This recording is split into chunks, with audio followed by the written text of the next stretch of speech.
available because the money, we are not doing it because the money is not available. So they get away with it. But it's a scam. And the real intention of this is to take over tertiary institutions in this country, to give it to their cronies.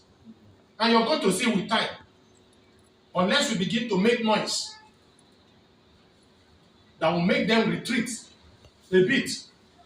You can see the issue of the statement by the Revenue Mobilization and Fiscal Commission recently about a 114% increase. And then the presidency said, well, we have not seen it, so the president has not signed it yet. So, we've not seen it. Then Ramath is also telling us something different. What they were doing was to test the waters. Because it has never been about the people.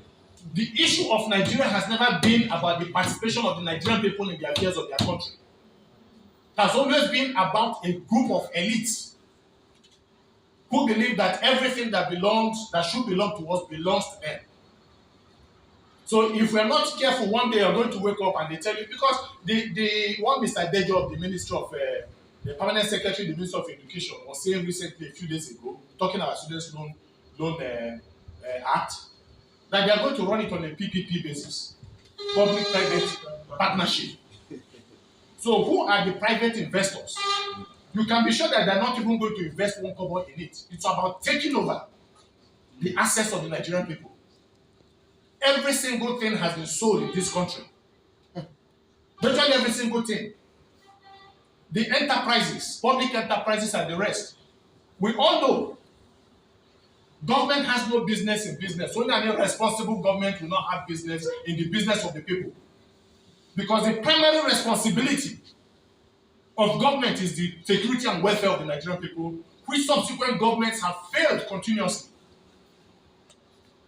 And just like Barrister FF said, subsidy is not a crime. It's not a bad thing, it's a good thing. And the people who are talking about subsidy are subsidizing against subsidy in Nigeria, are subsidizing steel industry in France. They are subsidizing the dairy farms in the Netherlands. Same thing with agriculture in the United States. But when it comes to Nigeria, because Nigerians don't matter, remove subsidy. Because they need the extra money that comes from that to be able to pay their interest. That's what is of interest to them, primarily. Now, let's go to the nitty-gritty of this students' loan scam. Let's assume, because it is unsettling that they're telling us it's going to start in September. About 3 months from now, the bank would have been set up. All the data would have been collected. The number of students who are going to apply for this loan will be known.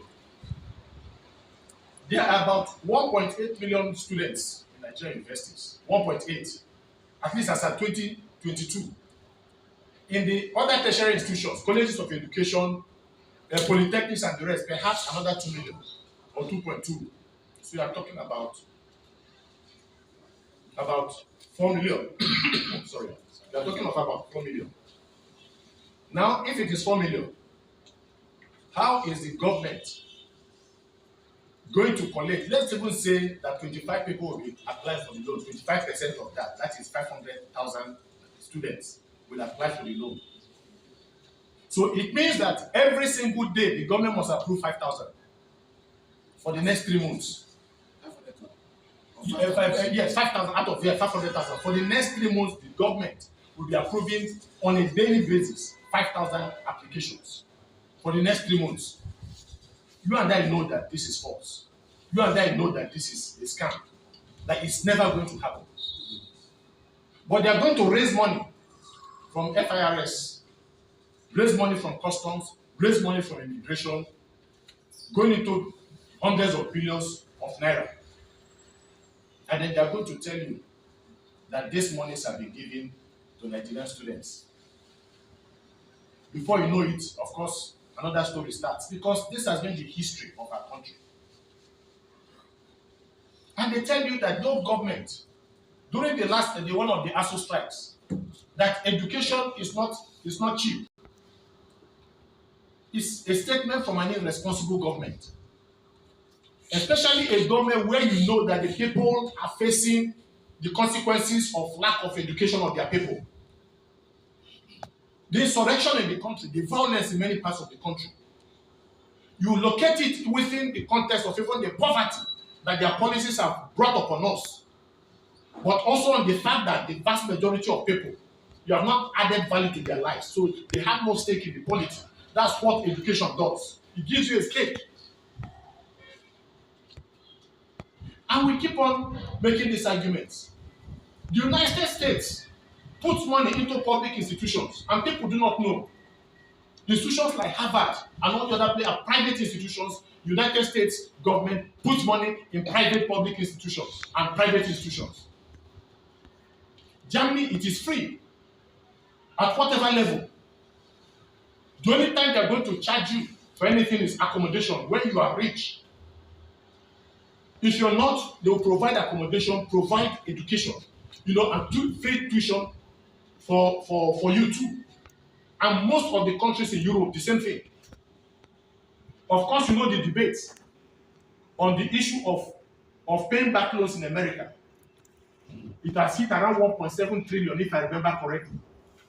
And the people are saying we cannot pay. So there's a crisis in the government. Same thing with Britain. Britain is about $200 billion that are being owed by students. That translates to around £45,000 per student on the average. Biden is trying to cancel the. Yes. So if you look at it, naira terms, each student in Britain is supposed to pay back over 36 million naira. So it's a crisis in those places. And it's a crisis that they are pushing this government to bring upon our country. Only if we allow them. And then where is the place of ASU in the whole of this configuration? It's also a plan to completely eradicate ASU as a union within the university system. Because they will tell you it is no longer under the ownership or control of the federal government. It's a PPP arrangement. You're going to see these things play out if we don't do anything about it. So we are saying that under no circumstance must we continue to allow the arguments of the past that led us to where we are with regards to the criminal increase in the pump price of fuel in this country. The only reason why they continue to do this is because they have looked at the balance of power within this country. And they have seen a people that are not able to assert themselves. A people that do not have the proper kind of understanding about the things that they have imposed upon them. And so they can do it and use propaganda. And then the next thing, the people that are being oppressed are the people that are hailing them. Like Barrister, FF was saying that some of us have formed the habit of hailing our oppressors. And so we cannot continue. The reality, is clear. These loans will not be given out. If they are going to be given out, just 1, 2, or 3, very, very few people. Why the vast majority of the money, vast amount of the money ends up in people's private pocket. I will stop for now. Thank you. Thank you, Comrade Chike. That is the dimension of the crisis from the point of the education and the student loan. This discussion is going on across the country. We have several of our people on Zoom who have joined these discussions. Let me first try to recognize